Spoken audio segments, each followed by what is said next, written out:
Pero vamos entonces a la palabra de Dios con este tema, el proceso del quebrantamiento. El proceso del quebrantamiento. En Éxodo capítulo 2, versículo 11, hay una historia que nos cuenta ahí la palabra de Dios. Y dice, en aquellos días sucedió que crecido ya Moisés, salió a sus hermanos y los vio en duras tareas. Y observó a un egipcio que golpeaba a uno de los hebreos, sus hermanos. Entonces miró a todas partes y viendo que no parecía nadie, mató al egipcio, Moisés. Y lo escondió en la arena. Al día siguiente salió y vio a dos hebreos que reñían. Entonces dijo al que maltrataba al otro, ¿por qué golpeas a tu prójimo? Y él respondió, ¿quién te ha puesto a ti por príncipe y juez sobre nosotros? ¿Piensas matarme como mataste al egipcio? Entonces Moisés tuvo miedo. Diga conmigo, tuvo miedo. ¿Y por qué me dice que tuvo? ¿Usted también tiene miedo? Ah, no, Moisés, cierto. Usted no, ¿verdad? ¿No tiene miedo? Yo le voy a probar con el mensaje que sí tiene miedo. Y yo también. Entonces Moisés tuvo miedo y dijo, ciertamente esto ha sido descubierto. Oyendo Faraón acerca de este hecho, procuró matar a Moisés, pero Moisés huyó de delante de Faraón y habitó en la tierra de Madián. Es una historia muy linda que nos enseña varias cosas, porque cada uno de nosotros necesitamos pasar por pruebas difíciles para ser quebrantados. Todo en nuestra vida tiene un proceso. Diga, todo en nuestra vida tiene un proceso. Un bebé no nace al mes, se necesitan 9 meses para que nazca un bebé. Es el proceso. Un padre o una madre no nacen sabiendo la función de padre o madre, sino que se necesita un proceso. En todas las áreas de la vida, de nuestra vida, es necesario un proceso. Pero hay muchas veces que cuando nos van bien las cosas, nos olvidamos de Dios y de quebrantarnos. ¿Cuándo una persona se tiene que quebrantar y cómo una persona se tiene que quebrantar? Una de las preguntas también que salió ayer en la reunión que tuvimos de pastores, ¿por qué la gente hoy, por qué los hermanos hoy no se quebrantan en la iglesia? ¿Por qué no hay más hombres y mujeres que vienen al altar a llorar, quebrantándose delante de Dios? Hay indiferencia, hay corazones duros, hay mucho orgullo en el pueblo de Dios, pero en todas las facetas de nuestra vida como cristiano existe un proceso que Dios usa para quebrantar a su pueblo. A mí, conmigo, en experiencia personal, lo ha usado muchas veces. Me ha bajado del ring. No es que me han pegado y me quedé en el ring, hasta me han bajado. Y se necesita ese proceso de quebrantamiento. Una vez Dios permitió cortarme las piernas, me sentí sin piernas. Cuando el pastor me dijo, Pablo, por tu orgullo te vas a quedar 6 meses sentado. Atrás. Pero hay necesidad de una u otra manera que Dios quebrante corazones orgullosos. Y Él usa su manera de hacerlo. Él tiene su manera de hacerlo y también tiene el tiempo para hacerlo. De Adán no fue hacerle caso a Eva, porque nosotros le hizo caso a Eva y por eso cayó. El error más grande de Adán fue desobedecer a Dios. Por eso le hizo caso a Eva. Y eso es muy importante que usted se recuerde de eso. Que cada vez que nosotros le desobedecemos a Dios en alguna área, por supuesto, Dios va a permitir que pasemos por situaciones difíciles, como pasó Adán. Esto lo llevó a Adán, el desobedecer a Dios y hacerle caso a Eva, le llevó a lo que llamamos una independencia de Dios. Hoy existe eso en el pueblo hispano, en el pueblo latino, en el pueblo de Dios. Queremos ser independientes. Dios nos dice una cosa, pero yo quiero hacer otra. Lo que Dios me dice no me gusta. Tú le dices a tu hijo, no pongas las manos en el fuego porque quema, en la estufa. ¿Y qué van a hacer ellos?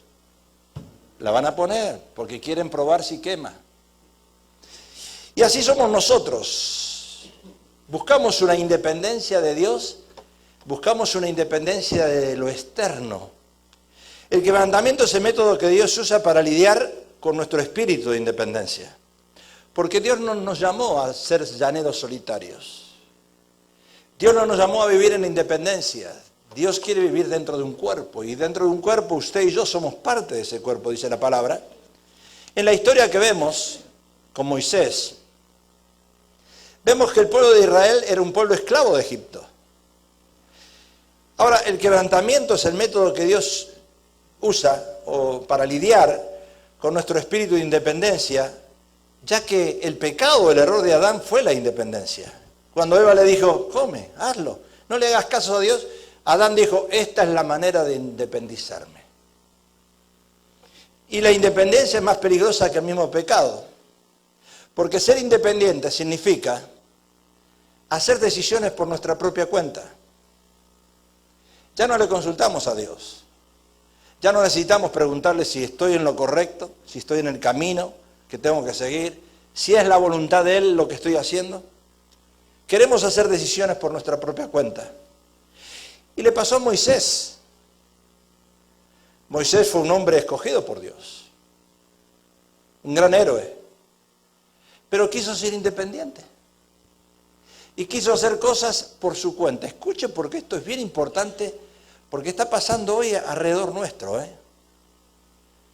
En Éxodo vemos que en aquellos días sucedió que, crecido ya Moisés, ya estaba crecido, salió a sus hermanos y los vio en sus tareas y observó a un egipcio que golpeaba a uno de los hebreos, sus hermanos. Entonces miró a todas partes y viendo que no parecía nadie, mató al egipcio y lo escondió debajo de la arena. Esa es una decisión muy personal de Moisés. Es lo mismo que nosotros cuando queremos tomar las leyes por nuestras manos, o cuando queremos hacer algo que se nos ocurre pensando que Dios no nos está viendo. ¿Verdad que cuando estamos solos miramos así, oye, Dios no, en el supermercado, Dios no me vio y me robo un caramelo o un cake y me lo como? Pero Dios no me vio. No, mejor dicho, Dios te vio, no te vieron nadie.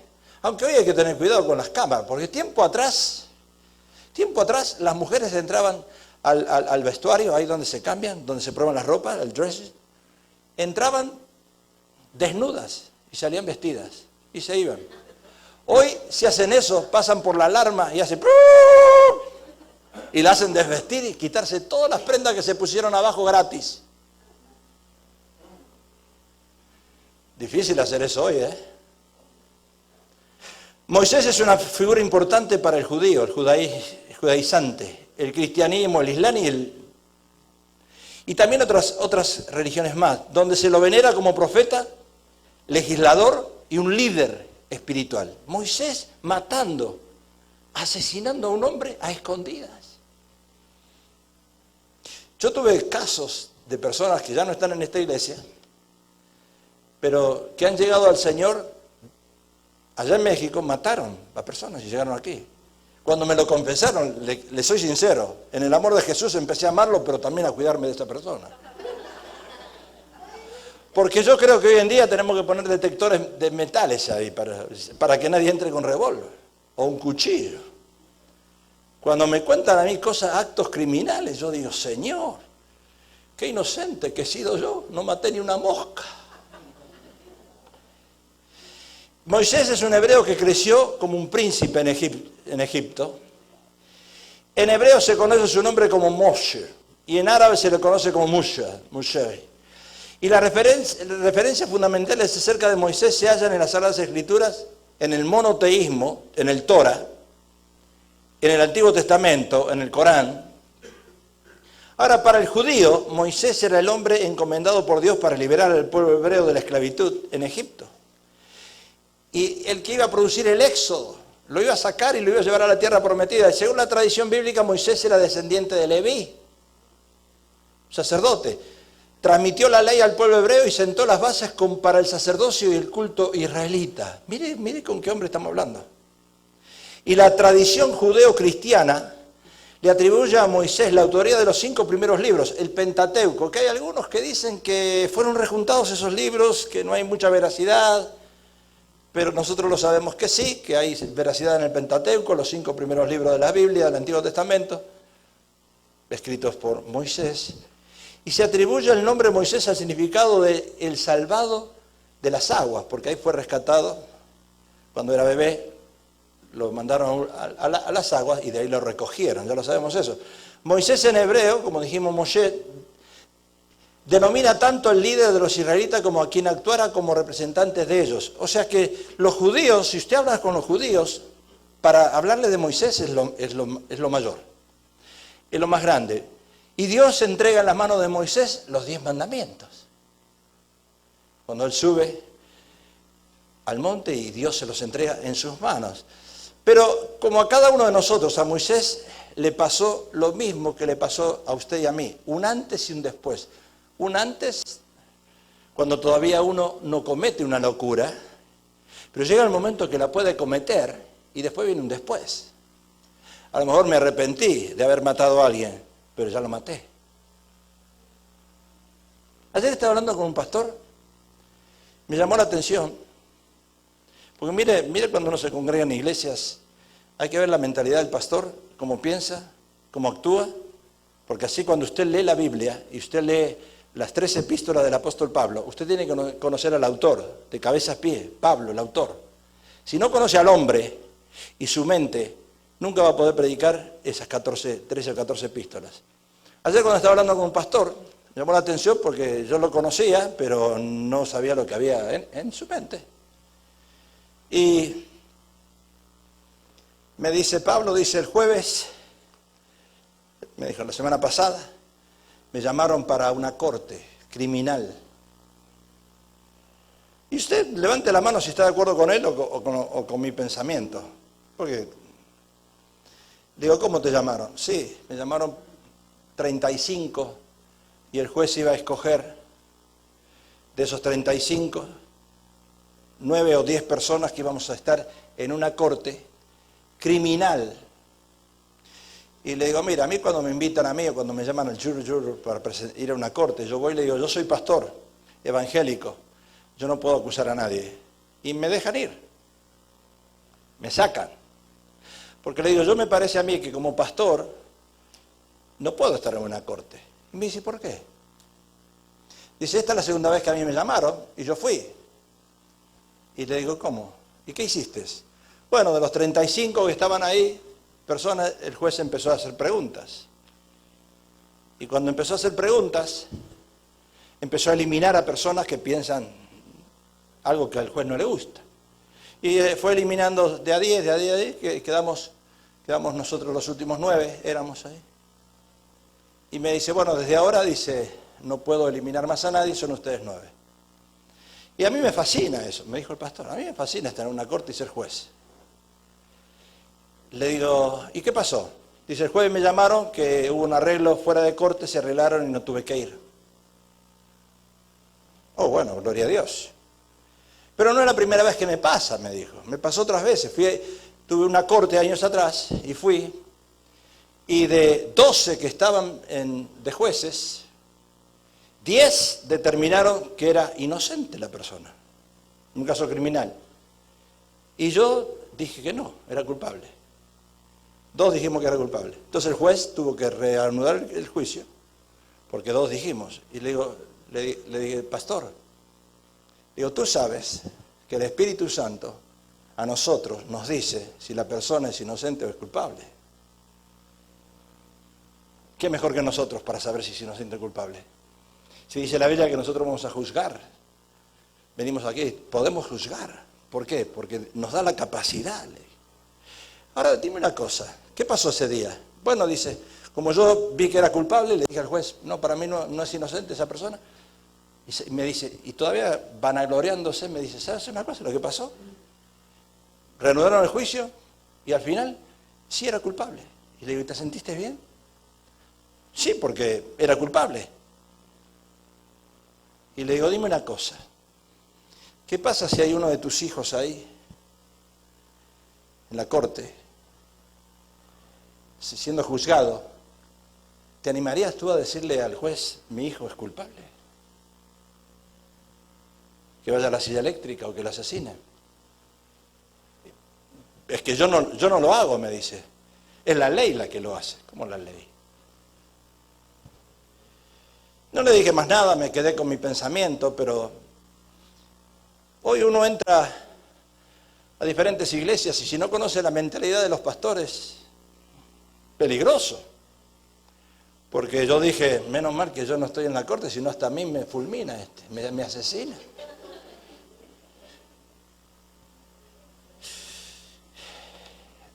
Imagínese usted a Jesús sentado ahí en un tribunal y que venga Jesús y te empiece a culpar.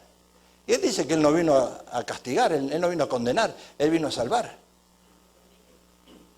Yo me identifico más con Jesús, que a pesar de que yo sé que algunos de ustedes son culpables, para mí son inocentes.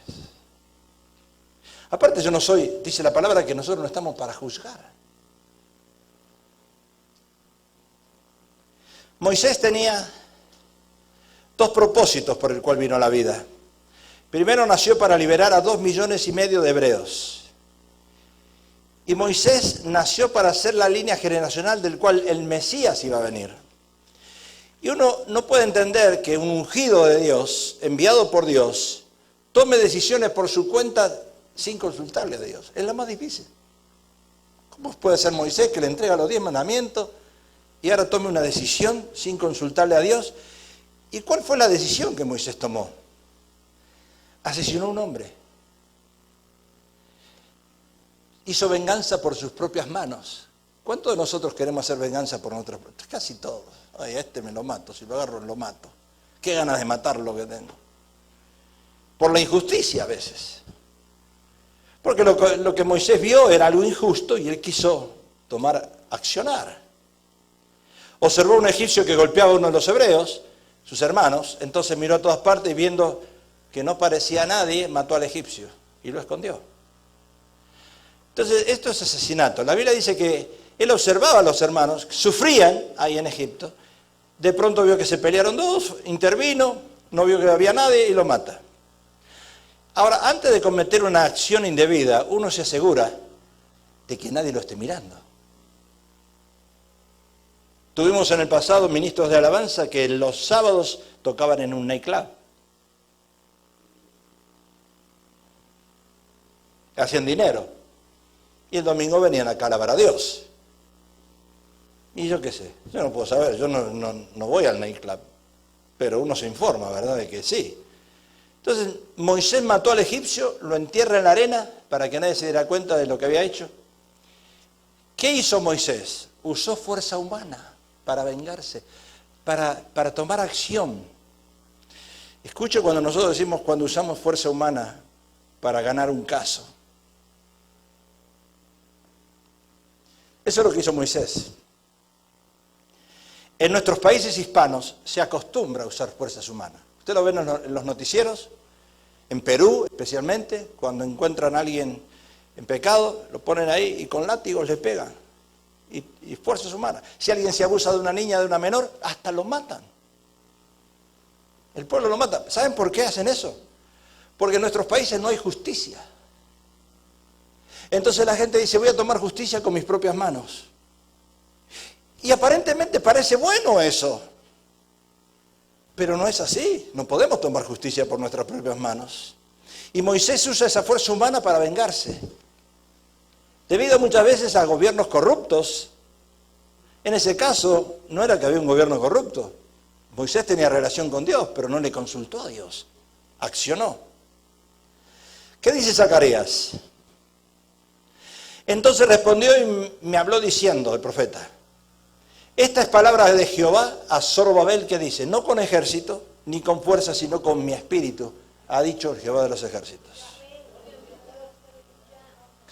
Cuando alguien se va a divorciar, yo a veces me preocupo porque digo, ay, vienen ahí, me dice, pastor, encontré a mi esposa con otro. Y yo le digo, ¿qué le diste? ¿Gracias a Dios?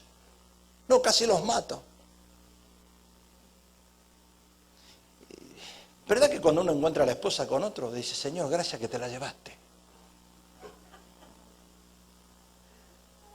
¿Para qué hacer justicia con sus propias manos? ¿Acaso vale la pena?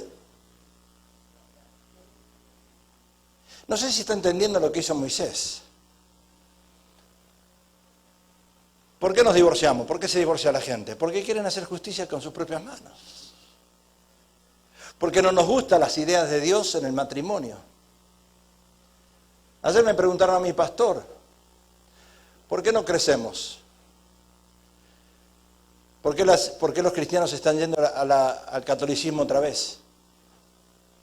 Y yo le dije muy fácil, digo, yo soy pastor consejero, doy conferencias, y una de las razones que no crecemos en la iglesia, quizás usted se vaya a enojar conmigo hoy, pero enójese, no importa, es porque no le queremos obedecer a Dios, porque la Biblia dice que el hombre es cabeza del hogar y que la mujer tiene que estar sujeta al marido. Le digo, ¿puedo hacerles una pregunta a ustedes? ¿Cuántas esposas de pastores acá hay? ¿Cuántas están sujetas al marido? Entonces me dice una, pastor, ¿cómo yo me voy a sujetar a este hombre? Es así, así, así. Hermana, tienes toda la razón del mundo, pero ese no es mi problema ni el tuyo. Dios te manda a sujetarte. ¿Y cómo vamos a crecer? ¿Cómo vamos a crecer? Imposible, podemos danzar, podemos cantar, podemos orar, pero si no nos alineamos a Dios, no vamos a crecer. No sé si me está entendiendo. Y para alinearse a Dios, a veces hay que morir a la carne. A mí no me gusta lo que hace el panzón de mi marido, el que ronca toda la noche. A mí no me interesa eso. ¿Cómo puede ser que haya hijos mandando en el hogar? ¿Y ustedes creen que vamos a crecer así? No vamos a crecer nunca. Vamos a decrecer. ¿Por qué hay más mujeres que hombres en las iglesias? Pregúntese, es muy fácil. Y entonces yo le dije a la hermana, esposa de pastor, digo, tú y yo vamos a arrancar 1 Corintios, una hojita de Corintios 7, ahí la arrancamos. ¿Quieres que la arranquemos? Por eso hoy profetas ahí aparecen en la televisión predicando prosperidad, dinero, pero no alineamiento familiar. Y no se dan cuenta que el dinero no va a hacer crecer la iglesia, la va a hacer decrecer. Jesús y María, José y María, cuando iban al altar, cuando iban a la iglesia, al tabernáculo, iban con Jesús. El padre y la madre llevan a sus hijos a la iglesia. Todavía no tienes 18 años. Y yo como padre no estoy de acuerdo que los hijos a los 18 años salgan de la casa. Porque la Biblia enseña que los hijos cuando son mayores y se casan, salen del hogar, con la bendición de los padres y del padre especialmente. Yo no estoy de acuerdo que a los hijos hay que decirle, oh, ahora tienes 18 años, ya te puedes gobernar la vida. Eso es mentira del diablo. Eso no dice la Biblia. El hijo tiene que salir, nuestros 2 hijos, gracias a Dios, como dice Pablo, salieron con imposición de manos cuando se casaron, del hogar, nunca se fueron afuera. Y usted me dirá, pero usted los aguantó. Ay, lo tuve que aguantar, ¿qué voy a hacer? No me quedaba otra. Pero tienen que salir con imposición de mano cuando se casen, no a los 18 años, es una ley diabólica. Entonces, si nosotros no empezamos a alinear nuestro hogar, no vamos a crecer, queridos hermanos. Y yo no estoy hablando de hacer las cosas a la fuerza. Yo no estoy hablando, ay pastor, pero usted se volvió en contra de las mujeres. No, ¿sabe una cosa que lo que dije ayer yo? Que la culpa de que las mujeres están aquí arriba es por causa de nosotros los varones. No es culpa de las mujeres. Somos nosotros los varones que no hemos tomado el lugar que Dios nos puso, que Dios nos dio, la responsabilidad que Dios nos dio. Y me decía una hermana, pero si yo no salgo a trabajar, mi marido no aporta. ¿Y cómo me voy a sujetar a un hombre que no aporta? Claro, tiene razón. Ustedes, hermanas, ¿quieren que diga la verdad? Ustedes están en la razón de Moisés. Tomen venganza por sus manos. Maten al marido, sáquenlo de la casa, metan a otro, saquen al otro, metan a un tercero, saquen al tercero, y van a encontrar, de acá 10 años o 20, van a encontrar a uno, que hay uno por ahí desparramado en la arena del desierto.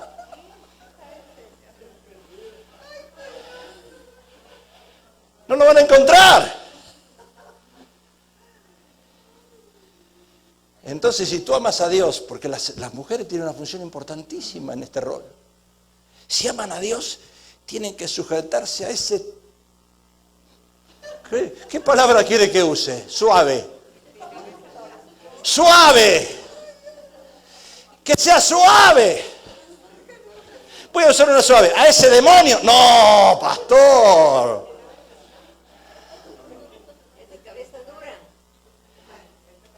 Ahora, yo le doy la razón a todas las mujeres. Le doy la razón, pero no se las puedo dar bíblicamente. Porque Sara le decía a Abraham, le decía, ahí viene mi Señor. Ahí viene mi Señor. ¿Qué quieres comer, Abraham? ¿Qué quieres que haga por ti? ¿Quieres que baile la danza de Mahanaim? ¿Quieres que haga striptease?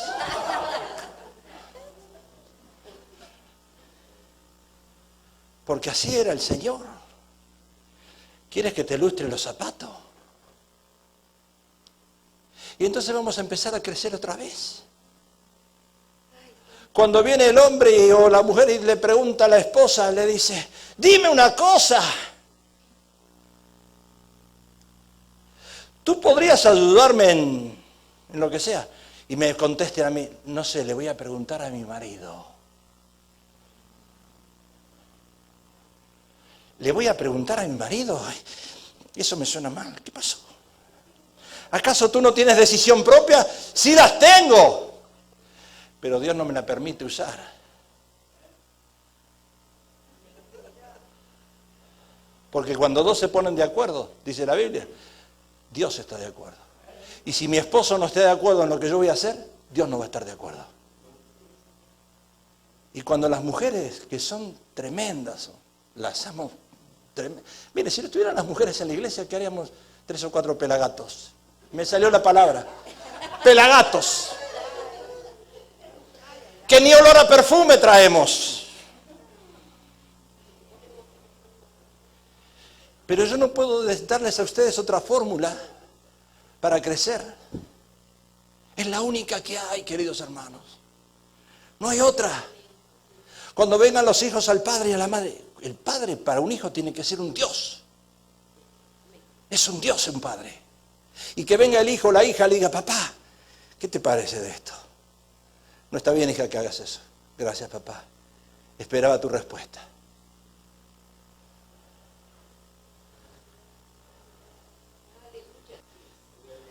Pero sabemos que un padre puede alimentar 10 hijos, pero 10 hijos no lo van a alimentar a un padre. Y eso es lo triste que vemos en las iglesias. ¿Qué la queremos inflar de globo? ¿Le queremos poner qué? Gas, vuela y explota y se cae. No tiene fuerza. Porque la fuerza en la mujer está en el hombre. Y cuando la mujer se corre del hombre y ya no tiene más fuerza y el dardo de Satanás le pega a ella como vaso más frágil, dice Efesios 6.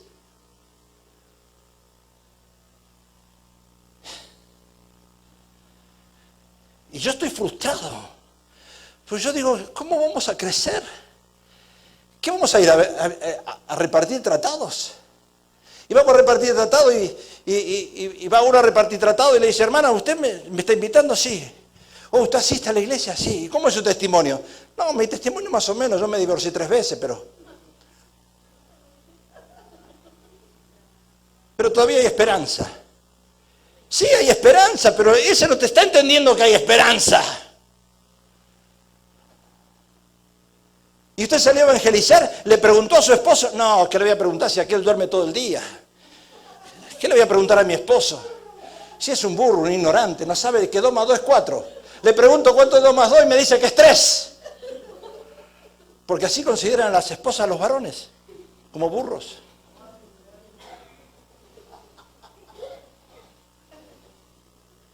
Pero les gusta vivir con esos burros porque le traen el dinero a veces, de vez en cuando, pero le traen el dinero. Porque si fueran burros que no traen dinero, hasta le pegan una patada y lo echan. Una esposa le decía a otra, una hermana a otra, yo le doy gracias a Dios por mi burro, pero ese burro me sustenta, me alimenta.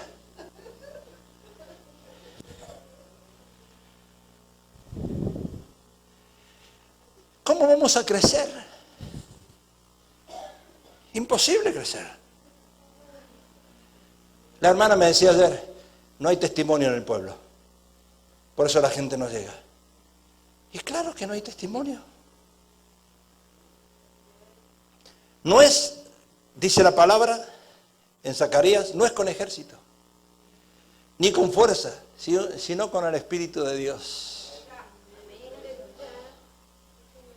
Hoy parece imposible llegar al alineamiento bíblico. Porque hombres sujetos a Dios no lo saben. Mujeres que se quieren sujetar a sus maridos tienen buenas intenciones, pero no se encuentran. Y los hijos que quieran sujetarse a los padres, no, si mis padres son anticuados, mis padres ni hablan inglés.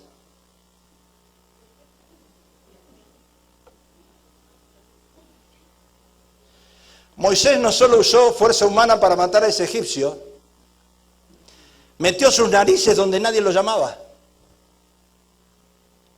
Al día siguiente salió y vio a 2 hebreos que reñían, entonces dijo el que maltrataba al otro, ¿por qué golpeas a tu prójimo? Y él respondió, ¿quién te ha puesto a ti por príncipe y juez sobre nosotros? ¿Piensas matarme como mataste al egipcio? Al siguiente día ve a 2 hebreos pelearse y se mete. ¿Por qué lo golpeas? ¿Y qué fue lo que le respondió? ¿Con qué autoridad me dices esto? ¿Con qué autoridad voy yo a evangelizar cuando mi casa está desalineada? ¿Con qué autoridad voy yo allá afuera a decirle a un hermano o una hermana, Cristo salva, sana, liberta, bautiza? Mira lo que hizo en mí. Sí, te divorció.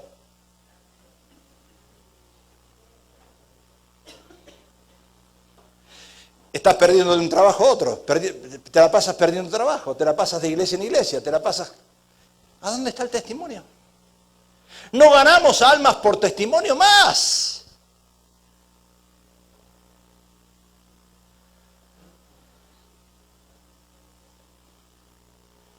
Yo no sé cuántos aman a Dios y cuántos aman a Jesús y el sacrificio, pero esto es un sacrificio, hermano. Esto no se trata de quién es el más inteligente o el que tiene más poder. Porque sabes una cosa, hoy cuando la mujer salió a trabajar, hace 50 años que empezó eso, pero hace 20 que se hizo fea la cosa. Cuando la mujer salió a trabajar y trajo su primer cheque, le dijo al marido, I don't need you anymore. Ya no te necesito más a ti. I can do it myself.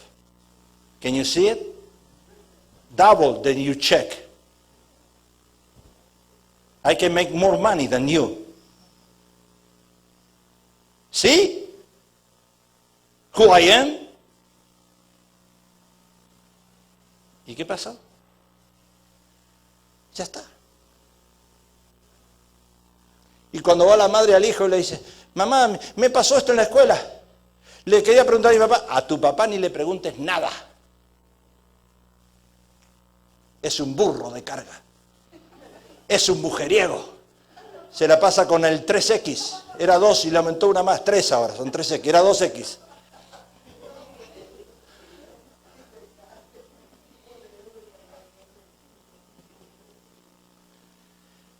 La pregunta que yo debo hacerme en esta situación, para llegar a ese quebrantamiento que estamos buscando hoy.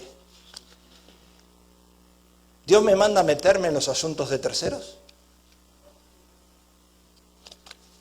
Porque Moisés metió la patita donde no la tenía que meter.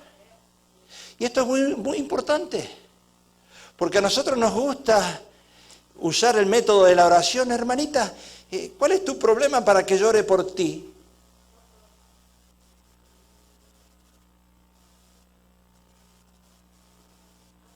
Eso hizo Moisés.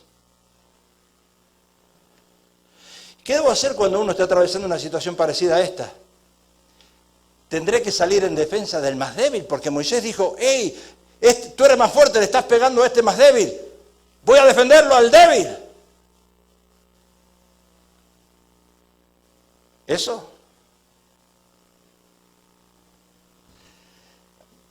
Es una broma esta, pero me gusta hacerles broma porque los vi tan serios a ustedes. Llega el esposo a la casa y la esposa le dice, me enteré que tu secretaria es tu amante. Y el esposo le dice, ¿te enteraste? Sí. ¿Pero cómo me vas a engañar con esa?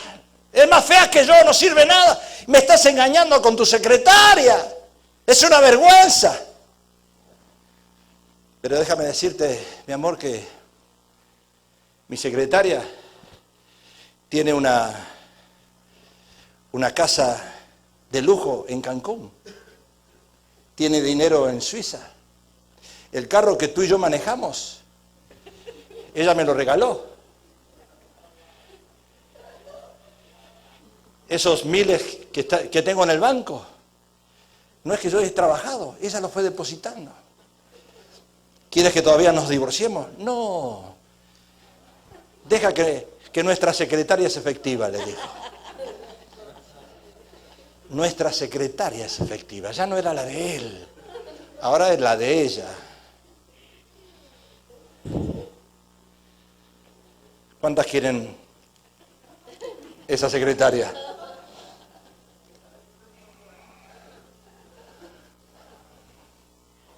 ¿Será que Dios me manda a meterme en los problemas de otro? A ver. ¿Qué pasa acá? Vamos, ahí voy a este. Uy, me operé de los ojos y de lejos todavía no veo bien, pero veo bien de todos lados. Ahora veo hasta los pecados ocultos que hay en ustedes, después de la operación de los 2 ojos. Hay 7 cosas en que las suegras jamás deben meterse. Porque, escuche, porque esto es importante. Pues nos metemos en todo. 7 cosas. La primera, hablar de la ex. Cosas que la suegra no tiene que hacer. Y digo la suegra y usted puede pensar en cualquier cosa. A mí me hablan de la ex, a mí me la meten por ojo, boca y nariz, porque según ella, la ex estuvo primero y tengo que tolerarla en todas las actividades familiares, porque tiene hijos con mi esposo. ¿Qué tal? Yo opté por verla lo menos posible, ni me asomo por allí. No se meta. Segundo lugar, de las 7 cosas, dudar de la paternidad. ¿Por qué mi hijo salió morenito si el papá es blanco y yo soy morena? Y se mete con la suegra, se mete. ¿Por qué mi hijo nació morenito si yo soy blanco? Ya se metió la pata la suegra. Tercer lugar, usurpar nuestro nombre. Mamá. Uy, eso no es nada. Mi suegra le dijo a mi hijo de 1 año, no me digas abuelita, dime mamá. Ay, las abuelitas. Le dicen a los nietos, no me digas abuelita, dime mamá. ¿Qué mamá? Mamá hay una sola. Tú no eres mamá, eres abuela. La religión. Te lavaron la cabeza. Me insiste en bautizarlo y que está muy decepcionada porque su nieto vaya a ser como yo, porque yo soy cristiana y mi nieto se tiene que bautizar en una iglesia cristiana.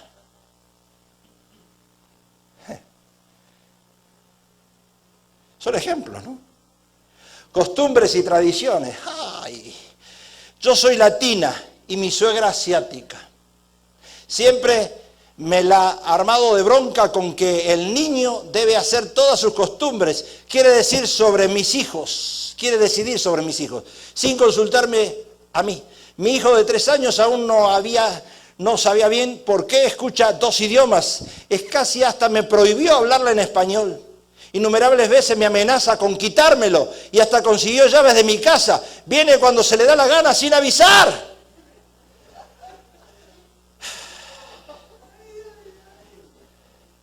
Suegras metiche. Método de crianza. Que todo el tiempo me dice, esa nena está muy apegada a ti, es muy changa. No sé qué es la palabra changa. Con esa nena no hay quien se quede. Y que me dice, ¿cómo criar a mis hijos, a mi hija? Por Dios, los hijos son para amarlos y disfrutarlos al máximo porque crecen muy rápido. Decisiones sobre alimentación, la última. Yo no quería acostumbrar a mis hijos a tomar refrescos ni tanta golosina. Cuando mi niño tenía como 1 año, mis suegros empezaron a darle todo eso. Y si le decíamos que no se lo dieran porque no les hace bien, se molestaban. Y decían que era una probadita nada más. Es desesperante que digan que todo lo que le damos nosotros es malo. ¿Cómo dando a entender que no lo sabemos cuidar ni criar?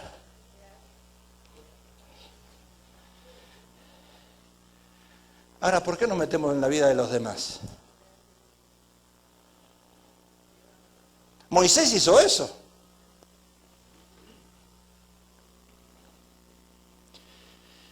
¿Qué dice la Biblia en cuanto a las disputas entre personas en Mateo 18?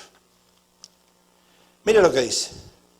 Por tanto, si tu hermano peca contra ti, ve y repréndele estando tú y él solos. Si te oyere, has ganado a tu hermano. Mas si no te oyere, toma contigo a 1 o 2 testigos, para que en boca de 2 testigos o 3 conste toda palabra. Si no lo oyere a ellos, dilo a la iglesia, y si no lo oyere a la iglesia, tenle por gentil y publicano. Si hay un problema contigo directamente, no con otros. Así uno resuelve los problemas. Por eso hoy la gente no se quebranta. Porque anda de chismoso y de cartero, llevando cartas para todos lados. Y esperando que llegue el cartero hoy para ver las nuevas noticias que hay. La Biblia nos enseña a tener una conversación a solas con la persona. Si no llega de acuerdo, no llegan de acuerdo entre 2, tomar a 1 o 2 testigos para aclarar el asunto. En tercer lugar, si no se soluciona, entonces recién hablar con el pastor. Si nada cambia y no hay arrepentimiento y no hay arreglo, considera que esa persona que está en rebeldía nunca fue cristiana. Porque el único camino para el cristiano, escuche, es el perdón, el arrepentimiento y el perdón. Si usted quiere saber si alguien es cristiano, está basado en eso nada más. Se arrepintió de lo que hizo y pidió perdón. Moisés, después de pasar esa experiencia, se enfrenta con el primer paso para quebrantarse. ¿Y cuál es el primer paso? Lo que usted dijo que no tiene miedo. Moisés sí tenía miedo. El temor. Porque nosotros hacemos las cosas a escondidas, pero si alguien nos descubre, tenemos miedo a que nos descubra. Si no, pregúntele a la interna Revenue Service, al tío Sam, cuando usted hace los taxes, si usted está tranquilo. Y a mí me dicen las esposas, me dicen las mujeres, mi marido es el que hace los taxes, los impuestos, yo no sé. Es mi marido el que los hace. No, no es su marido. Porque si es un joint account, usted está firmando. Y cuando usted firma, usted es culpable igual que su marido. A menos que hagan impuestos por separado. Pero eso no les va a convenir a muchos. Hace poquito agarraron a una persona que tenía 10 dependientes y los 10 dependientes que puso eran sus animales.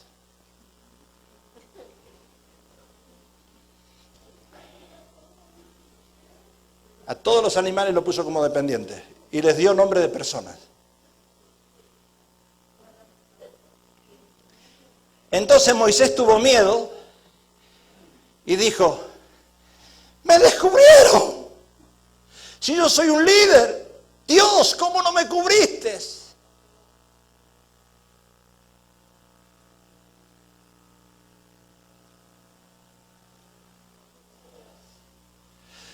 Yo tendría mucho que decirles en este punto, pero mejor no les digo nada porque vengan a consejería en privado. Moisés empezó a sentir temor cuando fue descubierto. Ahora, ¿qué es el miedo? Fíjese que el miedo es una emoción con la que nacemos. Todos nacemos con miedo. Los griegos lo explicaban bien a través de la mitología. Venus, diosa del amor, mantuvo un romance con Marte, dios de la guerra, y de ahí nacieron 5 hijos. Cupido, dios del amor, erótico.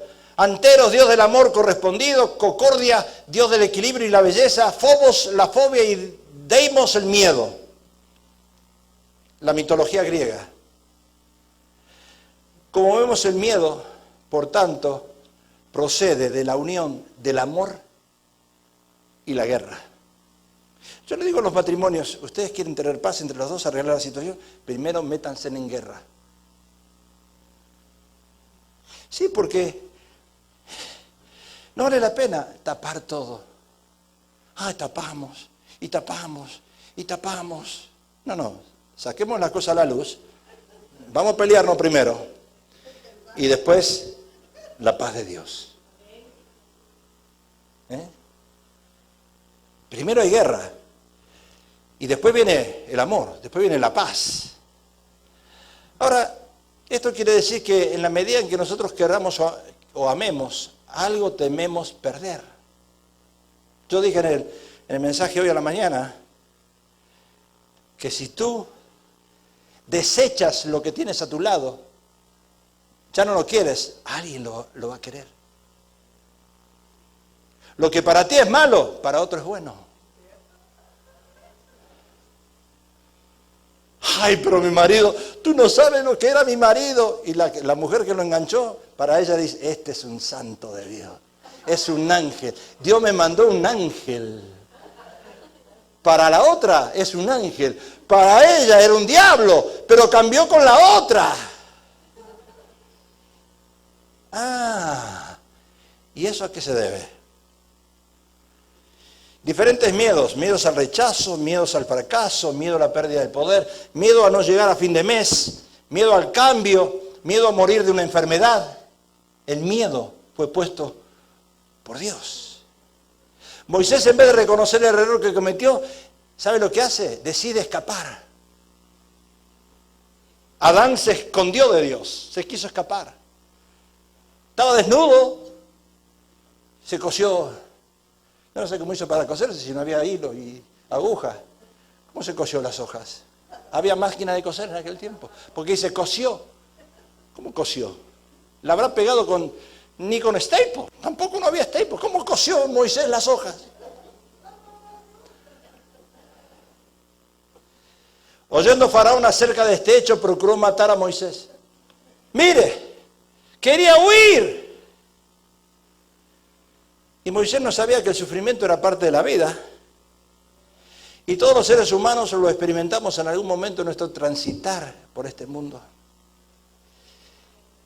Es a través de ese temor, y voy a terminar porque tengo 5 hojas más para predicar, pero no lo voy a hacer.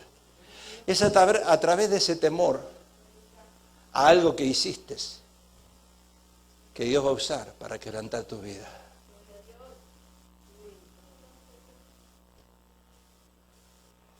Ay, pero nadie me vio.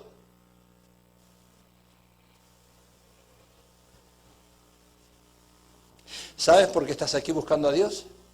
Sí, algunos me dirán, ¿por qué lo amo? No, porque tienes temor de algo. Quizás estás escapando a algo. Quizás estás escapando a alguna situación en tu vida, en el pasado. Quizás quieres esconder algo, pero no lo vas a lograr hasta que te quebrantes. Hasta que realmente reconozcas que lo que hiciste no está bien. Tomaste acciones por tu mano, tomaste decisiones que no tenías que tomar.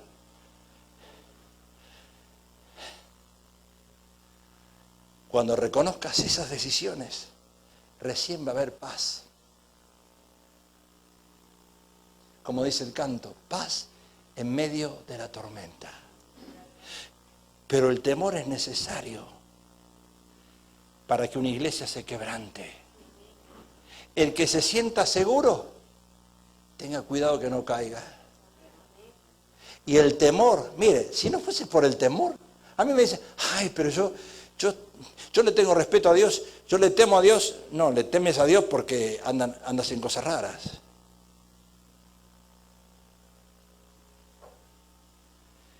Y porque andas en cosas raras y ocultando ciertas cosas, tienes miedo que salga a la luz.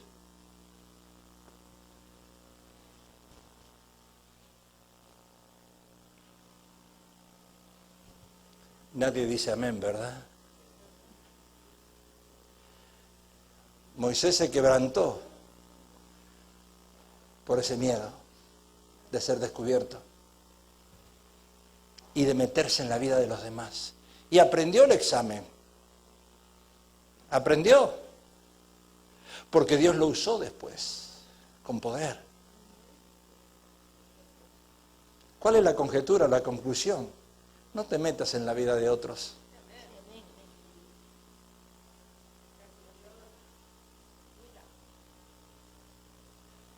Y si hay temor en tu vida que todavía no te permite quebrantarte delante de Dios, reconócelo.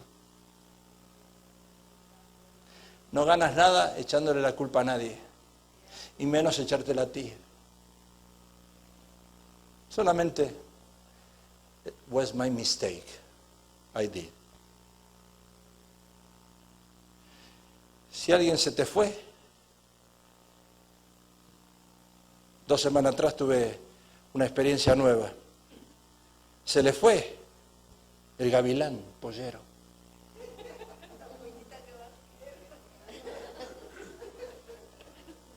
Y porque se le fue el gavilán pollero, se casó con otro que nunca amaba. Y después de unos años, volvió a encontrar al gavilán pollero. Y le dijo al que supuestamente no lo amaba, nunca te quise. Volvió mi gavilán pollero. Y se le fue con el gavilán.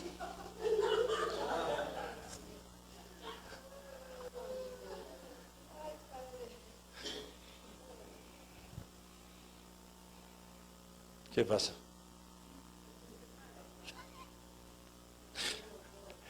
Podría yo escribir 20 libros de tantas historias que vienen a mí, pero bueno. Hoy es tiempo de quebrantarse.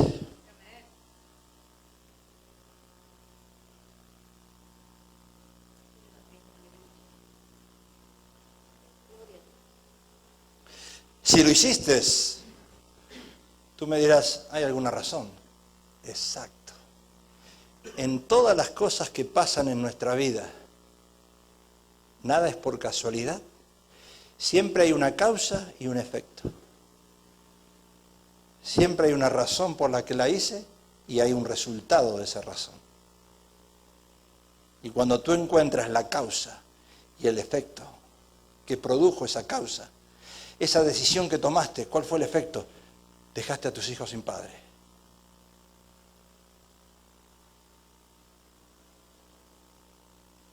Señor,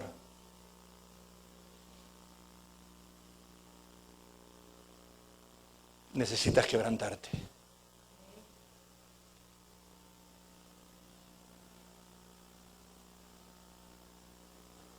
Y deja que el Espíritu Santo te hable. Cierra tus ojitos ahí donde estás.